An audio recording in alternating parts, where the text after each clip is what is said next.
Hello friends, எல்லாரும் எப்படி இருக்கீங்க? இன்னைக்கு நம்ம வீடியோல நெல்லிக்காய் ஜூஸ் தான் செய்ய போறோம். வாங்க எப்படி செய்யறதுன்னு பார்க்கலாம். 3 நெல்லிக்காய் எடுத்துர்க்கேன். நெல்லிக்காயுடைய விதை இல்லாம சின்ன சின்னதா நம்ம கட் பண்ணி எடுத்துக்கலாம்.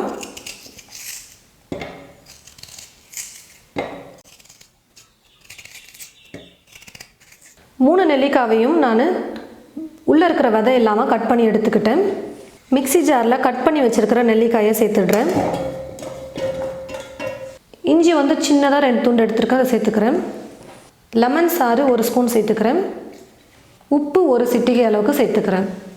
சர்க்கரை 2 ஸ்பூன் சேர்த்துக்கிறேன். சர்க்கரை சேர்க்க பிடிக்காதவங்க நாட்டு சர்க்கரை தேன் சேர்த்துக்கலாம். நான் இப்போ 2 பேருக்கு ஜூஸ் தேவையான அளவுக்கு செய்ய போகிறேன். அதுக்கேற்ற அளவுக்கு தண்ணி சேர்த்துக்கிறேன். இப்போது நல்லா அரைச்சி எடுத்துக்கிறேன். ஜூஸை வந்து நல்லா அரைச்சி எடுத்துக்கிட்டேன். இப்போ நான் வடிகட்டி எடுத்துக்கிறேன்.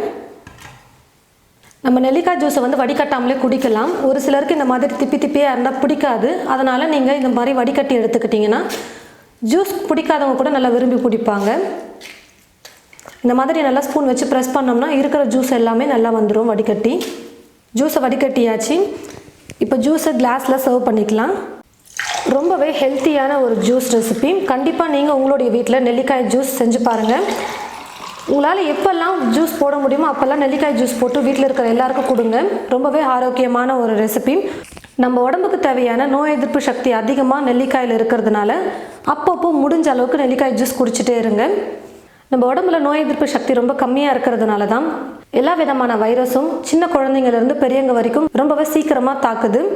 நெல்லிக்காயில் வந்து நோய் எதிர்ப்பு சக்தி அதிகப்படுத்துறதுக்கான விட்டமின்ஸ் எல்லாம் இருக்கிறதுனால நீங்கள் அடிக்கடிக்கு நீங்கள் நெல்லிக்காய் ஜூஸ் குடிங்க. இது ரொம்பவே ஈஸியான மெத்தட் தான். கண்டிப்பாக நீங்கள் வீட்டில் ட்ரை பண்ணி பாருங்கள். ட்ரை பண்ணி பார்த்துட்டு எப்படி இருக்குன்னு மறக்காமல் கமெண்ட் பாக்ஸில் வந்து கமெண்ட் பண்ணுங்கள். இந்த வீடியோ உங்களுக்கு பிடிச்சிருந்தா மற்றவங்களுக்கும் ஷேர் பண்ணுங்கள். இது போல் நிறைய வீடியோஸ் பார்க்க இந்த சேனலை மறக்காமல் சப்ஸ்கிரைப் பண்ணி வச்சுக்கோங்க.